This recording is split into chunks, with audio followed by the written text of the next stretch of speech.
Nabal was like, are there not many servants that have deserted their master? Like, people run away from their bosses every day. Who is David, by the way? Who is this son of Jesse? Nabal took the extra effort to try and demean David. He tried. He was insultive. He was condescending in every way. And I remember in that story when David heard it, he said, you know what, let's go and deal with this guy. And Abigail came and said something. God is already going to deal with Nabal. You know, the story of Abigail is something for another day. But talking about David, Abigail said, allow God to deal with Nabal. Don't allow this blood to be on your hands. Okay, God will avenge himself when it comes to Nabal. And in life and in work and in the expression of ministry every day, I still do come across people who their way of handling their own insecurities by putting others down. Right? You have a meeting with someone, you want to talk to somebody about something, and the person makes reference to something that is a stinger. You know, when he said, oh, people are deserting their masters every day, what he did was refer to David as a slave. Refer to David as, you know, he's not better than somebody who just runs away from his master's house. And for David, that was a sore spot. In as much as we are making strides every day, there are things that get at us, and there are people whose lives' mission is to put their hand in that sensitive spot and turn. I was in a meeting with somebody the other day, and you know, we were talking about some business dealings and how we were being owed some money, and this particular person was angry with the fact that she had made some moves and we did not accept that moves. You know, natural, that's something that should make somebody angry. But in her many talks, in her feeling of frustration, the way she decided to deal with it was now to say something that is not completely true, but something that would hurt nonetheless. Something that would make, or something that made me feel, no. I'll answer you. Are you done? I think I can answer that question.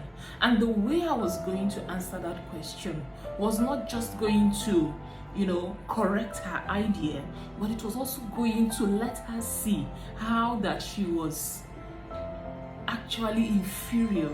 It was going to give it back to her.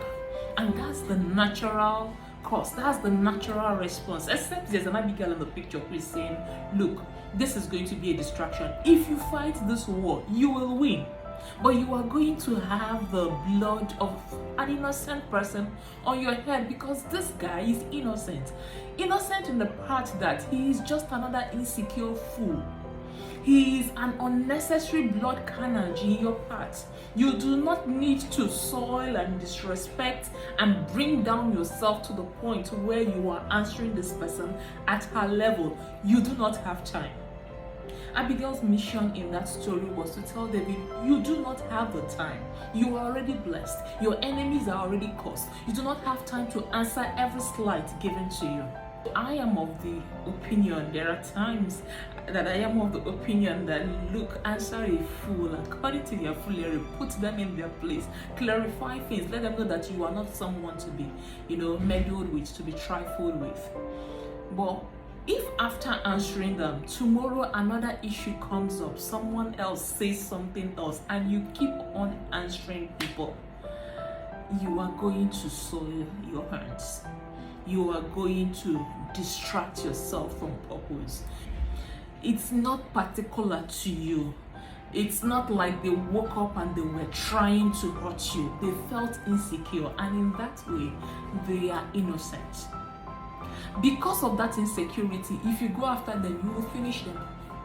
If you go after them, you will deal with them. You will do more. You know how David said, not one man will be living in that house by the time I am done with them. And so if you go after them, yes, you will demolish them. But to what point? They too were in need of help. It's up to you to know that these are innocent people. And if there is anything that looks like an Abigail coming out of their camp, take it. Take the apology.